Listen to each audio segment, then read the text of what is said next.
Ruby on Rails tutorial. Ahoy Gem. At Happy New Year pala. At ito yung unang tutorial natin sa 2023. Yung tutorial natin ngayon ay about sa pag-implement ng notifications. So may gagamitin tayong gem. At i-introduce ko yung mga basic functions na. Okay? So kung ready na kayo, tara, start na tayo.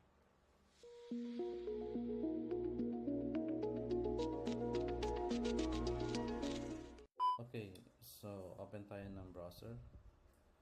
Ang gagamitin natin gem ay yung Ahoy Mate Gem.